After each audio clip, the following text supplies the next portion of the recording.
Okay, so update video.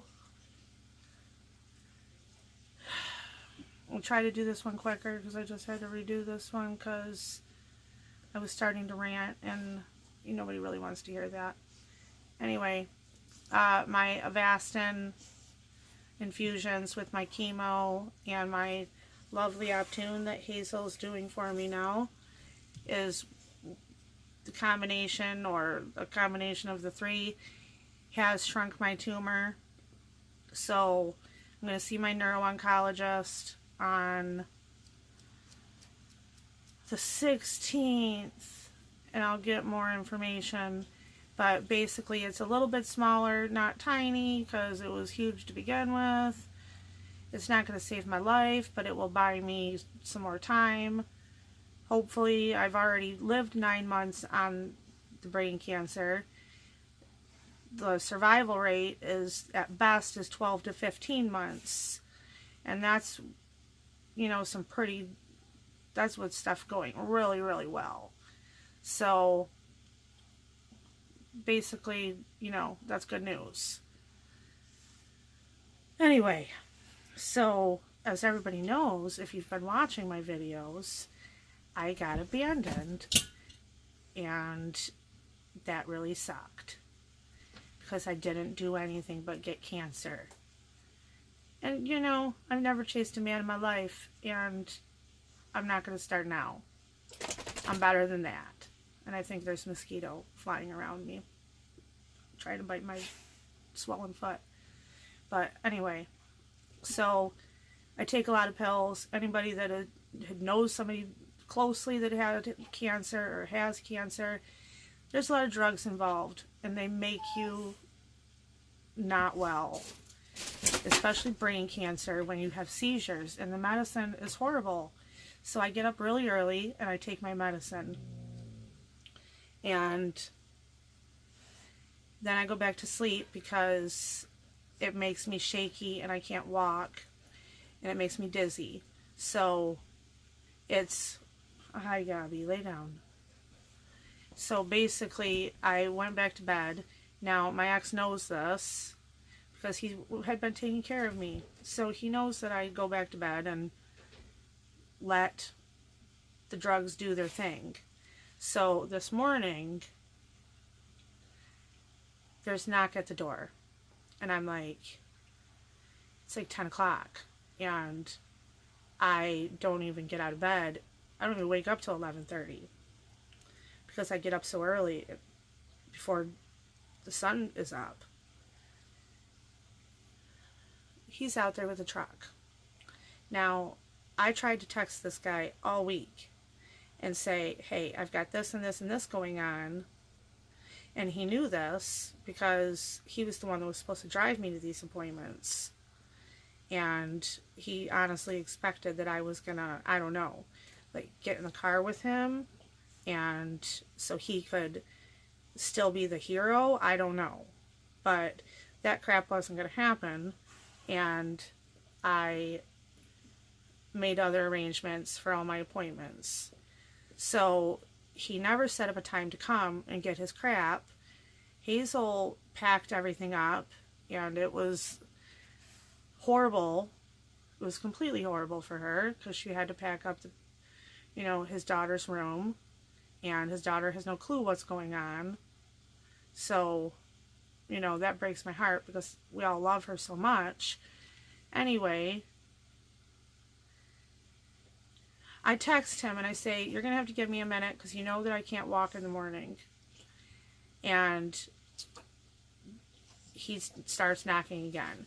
So in the process of him knocking, he called the police on me. Like, he honestly called the police on me. And I called the police crying because I'm like, listen, this guy is outside my door and I've got like terminal brain cancer.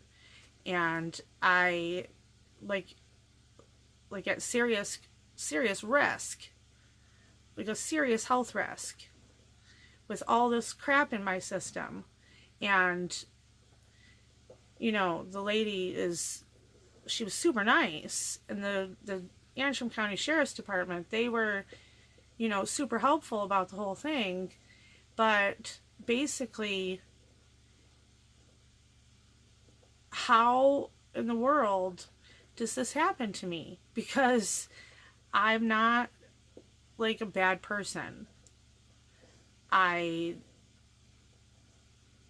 had no intention of keeping his stuff. He wanted stuff that was completely unrealistic. He wanted my refrigerator because he gave me an extra refrigerator when mine broke. Let's see. He wanted dressers that he had given me in Denver, and the dressers they're not even all that great. He could have had them, but all my clothes were in them.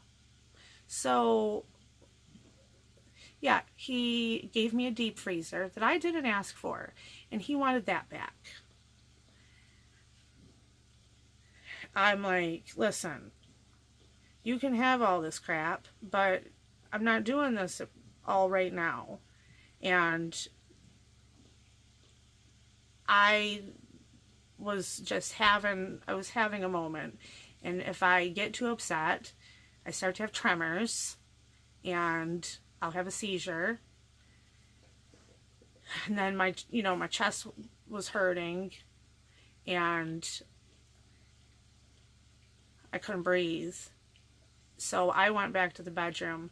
He wanted to take my blanket because it belonged to his friend. It's not even a nice blanket. It's scratchy and I don't like it. But considering that he hadn't done laundry, I didn't have another blanket. So you're going to take my comforter that I've been sleeping with all winter? Who does that? And then there comes the big TV. Now, I hope everybody likes and shares this video, because you want to see a petty bitch? I'll show you one. He has a big TV. Well, he has it now, because it really wasn't worth the fight that was involved in it. My dad had to come over, and it was hard on all of us. And the cops were like, you could see that they were concerned for his mental health. But they couldn't say that. But they basically said, just get him out of here. So James had given me this big TV. Oops, I probably shouldn't have said his name. He had given me this big TV that had belonged to his friend that was killed. Now, say whatever you want. He hung that TV on my wall. I didn't ask him for it. He hung it on my wall before he changed his address to live here. Now the cops were like, ma'am, you don't have to give him anything except for what you want to give him. And I said, okay, well, here's all the stuff that legally belongs to him. And I'm not petty. I don't need your crap. I didn't need your crap when I met you, because that's the way I was raised. I don't care if I have brain cancer. I still don't need your shit. So basically, he acted like a 2-year-old, and I hope you're watching, because you need help. I gave him the TV because it wasn't worth the fight. He said that he would refuse to move out unless he got the TV. So basically, he just tried to destroy my life. And then when he didn't get his big TV back, which it's old anyway, and we've already got one on, we've got somebody that's going to help us get a TV. So I think, yeah, you have your 65-inch TV. I don't really care. I can't see half the time anyway. So I wasn't going to give him the TV back just because he was acting like an asshole. And the one thing that started all this was his stupid fan, and he never even took it. So then he gets my dad upset, who anybody that knows my dad knows that he is like the nicest person in the world. So now I'm like asking the neighbors to keep a lookout, because if he steps back on the property, he's going to jail. And that really breaks my heart, because I think at the end of the day, he needs help. I think going through all of this, you know, the cancer, you can't just make people be okay. I mean, I have to make myself be okay, but the kids make themselves be okay. I mean, my eyes recovered. It used to be really droopy like this, and I thought I was having a stroke, because that's what happens when I get too much stress. So basically, thank you to Hazel, because I couldn't, it was not safe for me to be in the room with him. To his family, nothing personal, when I would not give permission for you to step foot on my property. But at some point, I'm not going to knuckle under anymore. I don't care if I need end-of-life care or not. I'm not going to bend over and kiss everybody's asses to get it. He wants his stuff. He was going to carry it out on his own. He's not going to get his sister involved to come into my home with my children and poke around in my crap. I may not have a lot of stuff, but it's my stuff. So Hazel dealt with it because she's a force. Denver sat with me to keep me calm. My dad kept calm for the most part until he's, you know, my ex started acting like a douchebag. Shout out to my other ex, who is actually like my best friend, Rob. Peace, you made me laugh, and I probably would have been in the hospital if we wouldn't have started laughing about you eating that soft taco wrapper. So thanks for that, because you saved me. Which is funny, because the police were here and I'm in the back room laughing my ass off with my ex-husband. So karma's a bitch.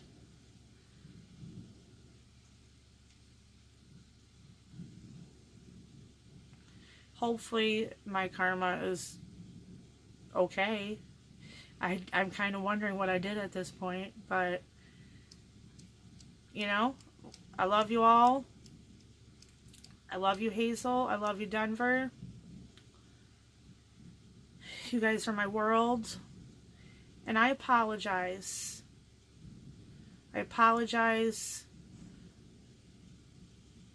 for you two dealing with this. I did walk really super quick with my crippled ass leg when I thought my kid was in trouble. Thankfully, you know, there was policemen out there, and beside the point, he was upsetting her, and it was like somebody running a marathon, except at a slow, very slow, painful walk. Anyway, aside from that, super good news. On the 16th, I'll probably post another one. Side note, my brother-in-law was in an accident, and we could use some prayers for him. Love you all. Good night. Sorry for the long video.